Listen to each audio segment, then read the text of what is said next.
infrastructure nationally in the year 2025. Yeah. Dams, for instance, immigration, irrigation networks, because it's really critical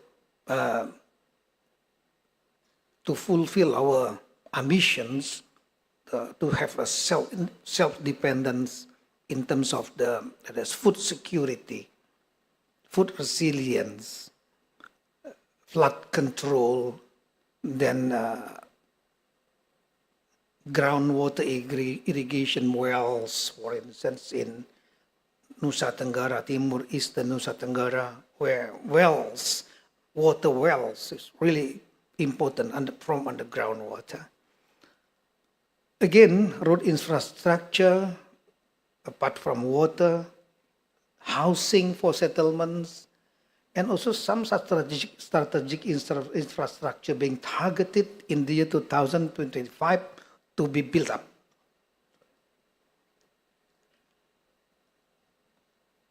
Local government, again, as I already mentioned before, they own around 1,300 trillion rupiah spread in 552 local government, provinces, regencies, cities, and villages, some additional 70 trillion rupiah, excluding the new program, what we call is the Koperasi Merah Putih, or cooperation of red and white in all villages, which more budget will be poured to those villages, supposed to boost up the economic growth and self-reliance in village level. At least we in the year 2025, based on our data, until 2025, in the last 10 years, if I'm mistaken, road system by province already built up more than 50,000 kilometers. Regencies and cities, more than almost 500,000 kilometers. Seaport, whether built up by provincial government or cities and regencies, potable waters, bridges, irrigation systems, and so on. In other words, we need also to take into account of the contribution of local government in build up infrastructure nationally. We should not marginalize, because they've got some amounts of money, significant amount in fact, and also they've got the authority based on the law and regulations, and they've got the capability as well, and they've got achievement as well. In village level,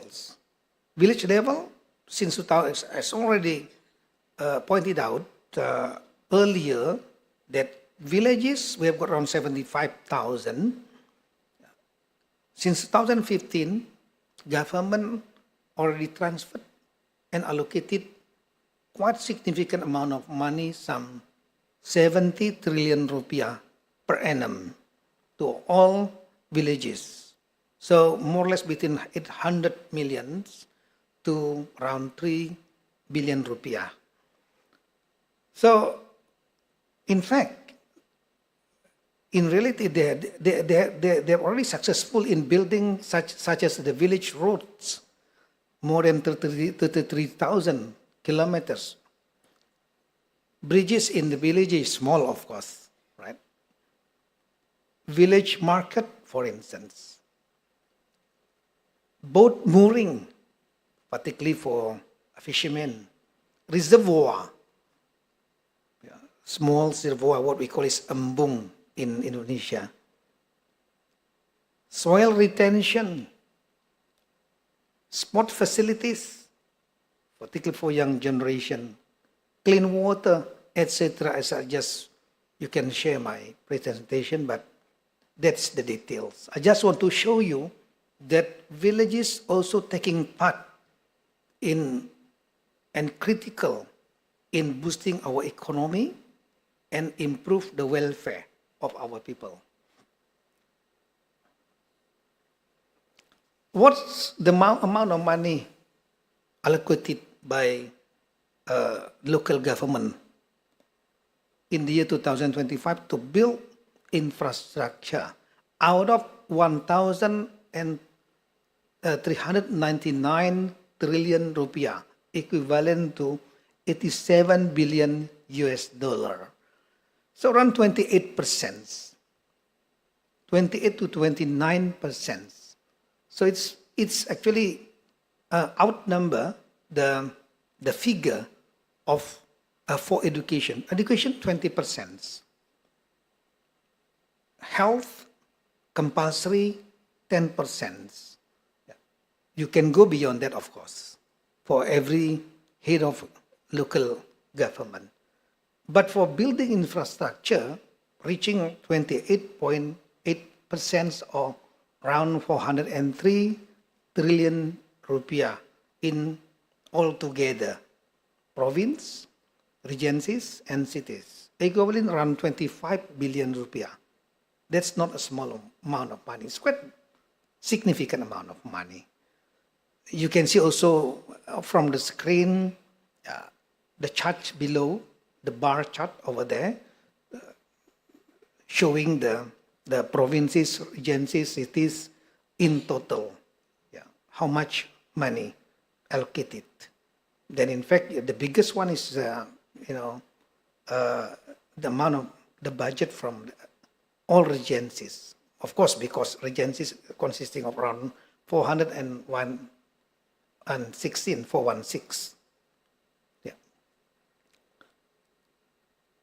So that is what we are doing in terms of the building infrastructure, orchestra between national, central government and local governments, and the achievement already made by national and local governments.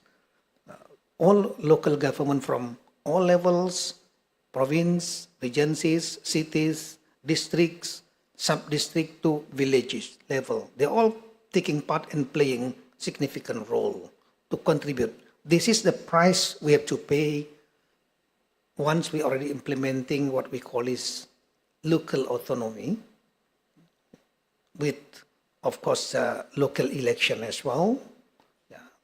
So we have got divisions of authority and division of government affairs. Then, of course, in the way forward in the future, we need to strengthen collaboration and synergy of all stakeholders involved in building infrastructure, whether it is nationally, as whole government approach, not only central, but also local government, including that of all local governments. Collaborations and synergy is the keywords. We need also to change the mindset of leaders and public officials to be more aware of the importance of provision, basic infrastructure for boosting economic development and welfare of people. Why I mention this one? Because a number of times in media you can follow a lot of complaints from local government. They harvest a lot of, products such as, in North Sumatra previous time, for instance, they harvest a lot oranges, for instance, but they don't have any access to sell such products to the cities. As a result, it's just becoming a waste. Then they send the oranges one truck to the palace of the president at the time. It is just one case where, whereby the infrastructure is really critical for economic development. And we have to touch the heart of head of local government because they've got the power to open the access. Regulations. Again, it is a big country, Indonesia, and a quite complex country. again, because we have got a lot of local governments. Local government also, they have got a power to create their own, to issue their own local government regulations. They've got their own parliaments and so on. So we need to harmonize the regulations from all levels, central government and local governments as well. Local government, not only one local government, regulations made by governor and the parliament in the province must be in line and accommodate to the regulations produced also by the cities or regional government. Again, it's not easy. And this is one of my role as Home Affairs Minister is that to examine all proposal of local government regulations, whether they are in line, in accordance to other relations or not. Single database, particularly on the needs of infrastructure, what sort of infrastructure really needs in specific areas, what is the priority, what is existing already provided, and what are in needs in the future. We need to have a single data. Innovation, of course, it is a breakthrough for any other impeding building and developing the basic infrastructure. Then we encourage local government to innovate and also creating an environment of competition between local government to local government. I know that the head of local government, well, number one, of course, they want to, to have a good performance because they are being monitored by, and they are elected by the people. So electability and popularity are the two key magic words for heads of local government. If they are successful in performing their jobs, of course, electability will be increasing. Yeah, and vice versa. Will we go down if the people really upset with the performance? So creating competitive environment between heads of local government to compete one another is really critical. So we give the rewards for those successful in building infrastructure, for instance. Then, well, of course, punishment by talking to the media on the failures of specific governments, local government, to perform, such as complaining from local people do not have access, do not have potable water, clean water, and so on. So the next one is that, of course, principle of value for money, efficiency. Efficiency meaning that you can use your minimum source, but to have a bigger and greater impact, optimum impact. Every cent, every peer must be significant and must affect to the welfare of the people in the context of building infrastructure. Of course, every cent allocated for building infrastructure must develop infrastructure as being targets. Digitalization of financial management is really also critical. Why? Because, well, 28%, 29% being already allocated for building infrastructure. But the issue is that where the money goes, whether the money really being used to build dams, road infrastructure, or everything's being useful and the impact is great for the welfare and the economic growth of the local areas or not. Yeah.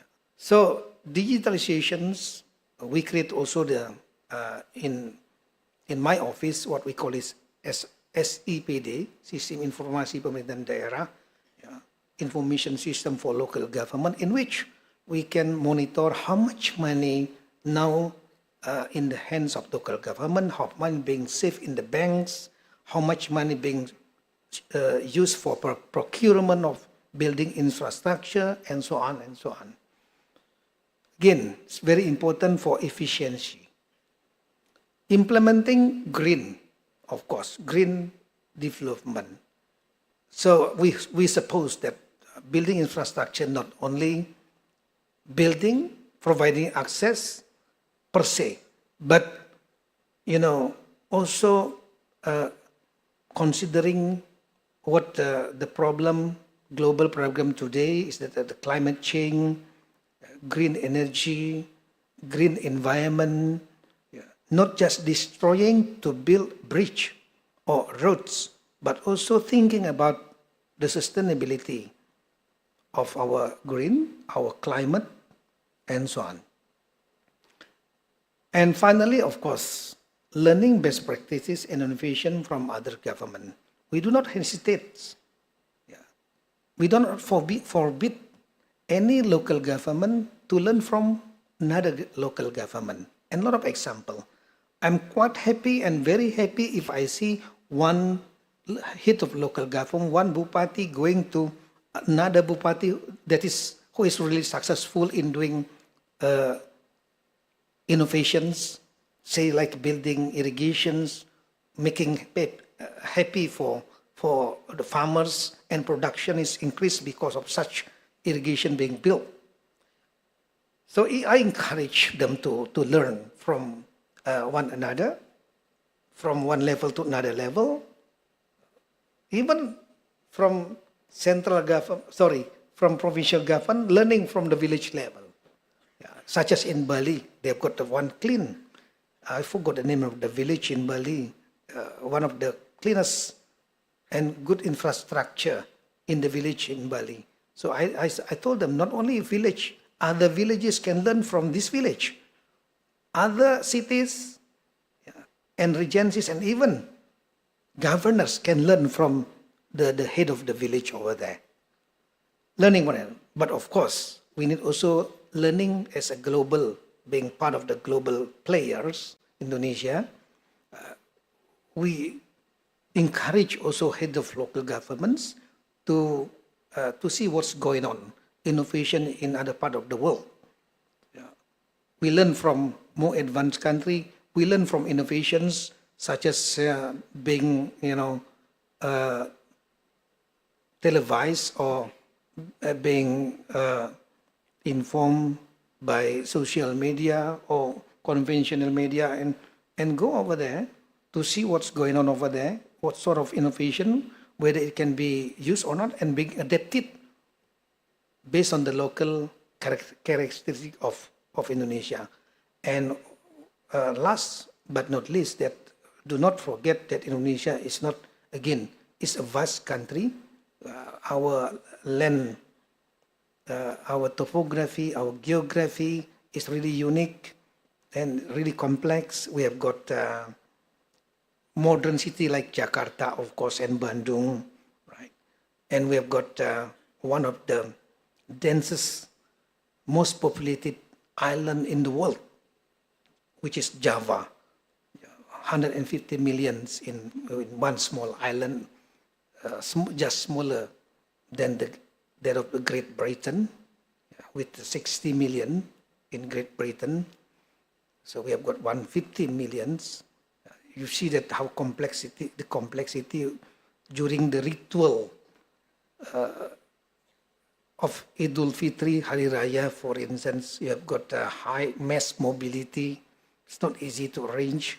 You need also a good infrastructure to be revised and so on, as well as we have got islands with their own needs of infrastructure.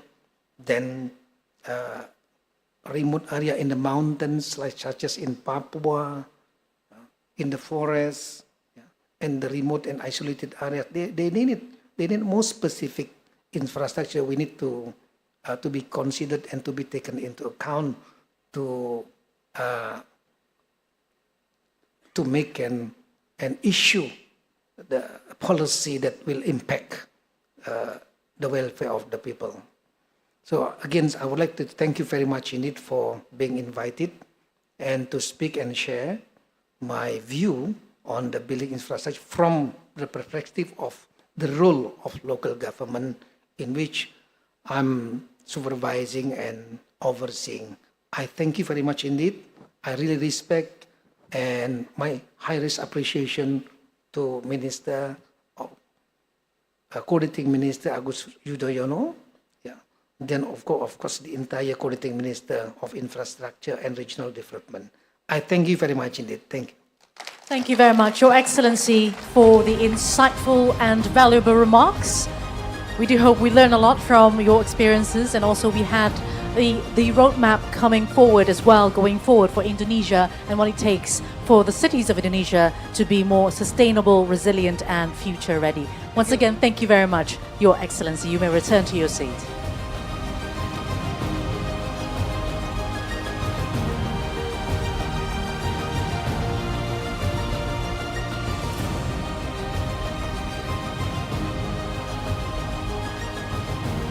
Excellencies, distinguished guests, ladies and gentlemen. So we had the roadmap and focuses on what needs to be put attention to when it comes to infrastructures in Indonesia, not only the matters of infrastructure itself, but what really are the needs of the people. So now let's break it down into the thematic discussions or session.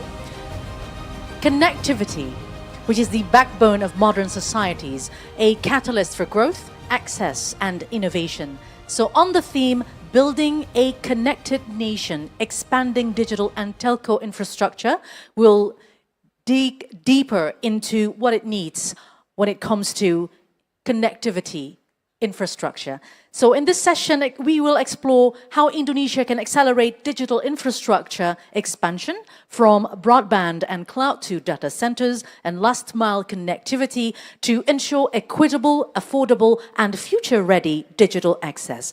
And to lead the strategic conversation, please welcome our moderator, Managing Director and Senior Partner at the Boston Consulting Group, Mr. Harish Kondinya. And the floor is yours. And with this as well, we'd like to invite our speakers for this session. President, Director and CEO of SM Plus Holdings, Herson Suinda, please come forward as well. Country Director for Google Cloud Indonesia, Fanli Tanto, we'll also invite you to the stage. CEO of Lintas Arta, Bayu Hanantasena. President Director of PT Telkom Data Ecosystem, Andrew Tonilus Albert, please come forward. And the Director General of Digital Infrastructure Strategies and Policies from the Ministry of Communication and Digital Affairs of the Republic of Indonesia, Bapak Denis Setiawan. To all speakers and moderator, we look forward to have the discussion, and I'm handing the floor over to our moderator. Go ahead. Good afternoon, everyone, and selamat datang to the main plenary hall. Thank you, His Excellency, the Minister of Home Affairs, Pak Tito. I'm Harish Kondinya, and I'm a leader in BCG's Technology, Media, and Telecommunications practice. Today, it's actually very exciting. This conversation sits at the intersection of ambition and necessity. Digital is everywhere and rapidly advancing. Whether you talk about 5G or whether you talk about AI and Gen AI, the promise is tremendous prosperity for all Indonesians, better productivity, higher wages, and a better quality of life for all. Our panel's theme, Building a Connected Nation, Expanding Digital and Telco Infrastructure, it's not just a headline. It's really the scaffolding on which the next decade of social and economic prosperity will be built upon. Digital is at a very exciting time in Indonesia. We are about 200 million internet users, and it's a massively vibrant digital economy, projected to reach 360 billion by 2030. New capital commitments underscore the excitement. The recent commitment from Microsoft is an example. And the potential of AI is massive. You're talking US 300 to 400 billion in productivity gains to GDP over the next 10 years. We are very fortunate, I'm very fortunate today to be joined by 4 Indonesian leaders who collectively touch every layer of Indonesia's digital infrastructure stack, from connectivity to data center to cloud to AI, cyber, and also the policy perspective. Perhaps we'll do a quick round robin along each of the panelists. A brief introduction, please. Right. Thank you. Pleasure to be here. My name is Hurston Suinda. I'm the CEO of SM Plus Holdings. Really quickly, SM Plus Holdings, it is a holding company, a platform that focuses on investing, developing, and operating. Scankanlah barunya dan nikmati program hiburan tanpa batas secara gratis.